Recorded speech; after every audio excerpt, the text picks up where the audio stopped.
Warning: the following introduction contains images of large flopping man boobs. Viewer discretion is advised. Oh my god, look at me, I'm a scared Nintendo investor getting all of my money out of Nintendo stock. I'm nervous because the Switch isn't selling as well as it initially did, even though the reason that it's not selling as well is because the console's been out for over a year, and that happens basically with every other console out there, that the sales cool a little bit. And on top of it, Nintendo has actually ramped up production of the Switch. That's why you could get it easily now, basically at any retailer. But oh, look at me, I'm a nervous investor. The reason I'm waving my hands around is all the money's flying out of my hands because I'm losing money in Nintendo. What am I gonna do? I'm panicking. Oh yeah, it's not a big deal. Skip it up and that up.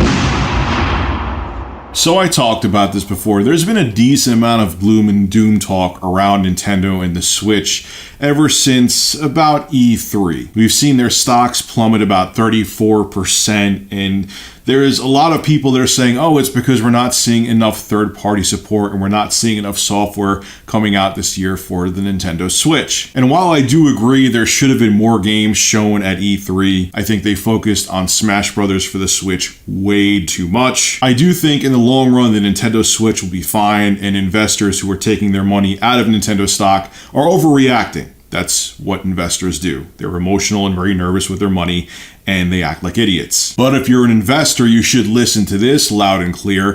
NPD is predicting that the Nintendo Switch will be the best-selling console of 2018. So even though sales of the Switch have cooled a little bit, things are going to turn around by the end of this year, and NPD explains why. Driven by the launches of Pokemon Let's Go, Pikachu, Pokemon Let's Go Eevee, and Super Smash Bros. Ultimate, Nintendo Switch will be the best-selling console of the fourth quarter in unit sales, while also elevating the platform to the best-selling console of the year. Interestingly enough, the NPD also predicts that the Xbox One will have the highest time-aligned annual growth rate for unit sales since the Xbox 360 in 2010. So things are looking good for Microsoft as well. Also, beyond the Nintendo Switch taking the sales crown by the end of 2018, NPD is also predicting this will be the best year for console sales since 2012, with both portable and home consoles selling a combined 17.5 million units total. So look, I get it. I understand investing in a corporation and buying shares of stock is,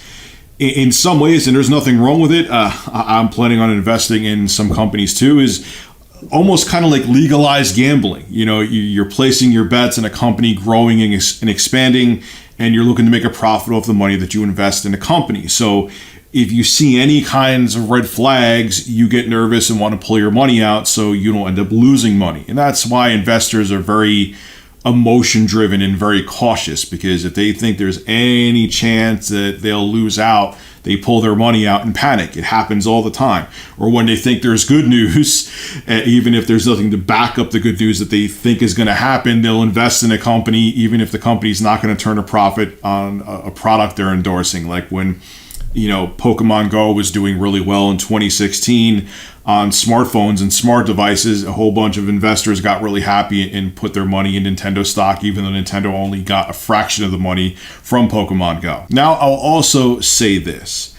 I'm interested to see in another year where third-party support for the Switch will be. I want to see, you know, how games like Wolfenstein 2, you know, perform, even though that game really didn't even light the world on fire sales-wise with when it initially released on the PC, Xbox One, and PS4.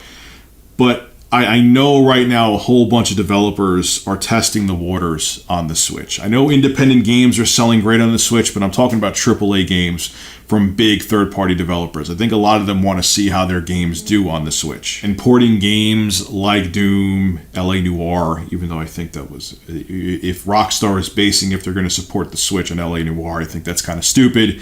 But you get my point. That's why you see a lot of developers bringing older games over to the Switch, or games that may have been out for a year, because they're like, okay, let's see how our games do on there. And I'm kind of mixed on that as a whole, because if people already played the games a year ago or more than a year ago, how do you expect them to want to buy it again for the Switch? Now, again, I've talked about the benefits of the Switch because you could take it with you anywhere, but sometimes people are like, all right, I already played the game. I don't care if it's portable. I already went. It's a single-player experience like Wolfenstein 2. I don't need to play it again. But on the flip side, I heard that Skyrim is selling very well on the Nintendo Switch, so maybe sometimes those ports do test how well games will do and third-party support will do on Nintendo's newest platform. So the other thing is, and I hope this doesn't happen because personally I love the Switch for seeing third-party games like Wolfenstein 2 and Doom on it. If third-party support does dry up because major third-party developers with their AAA games aren't seeing the sales they want to see, will the demand for the Switch decrease significantly? Even though the games aren't selling, I do think there's a lot of people that look at the Switch like, man, it's getting a bunch of third-party support, and that may be a selling point to a lot of people, even if the games in themselves aren't selling well. But if the third-party support does dry up, will people start to step away from the Switch, and will people not purchase the console because you can only get first-party games on it again? Like what's happened in the past before with other Nintendo consoles where it was mainly first-party support from Nintendo themselves that kept the system afloat. So we'll have to wait and see. I just think it's silly for all the people saying it's doom and gloom for Nintendo and the Nintendo Switch so early and panicking now is just silly. And you guys know that I will call it as I see it. As a matter of fact, during the Wii U era, I was considered a Nintendo hater. So it's not that I'm defending Nintendo or white knighting for Nintendo. I just think everyone's fears about Nintendo and the Switch right now are overblown. We'll have to just wait and see, but I think things will be okay for Nintendo's newest console. This is Rich of Review Tech USA signing out. Have a good one.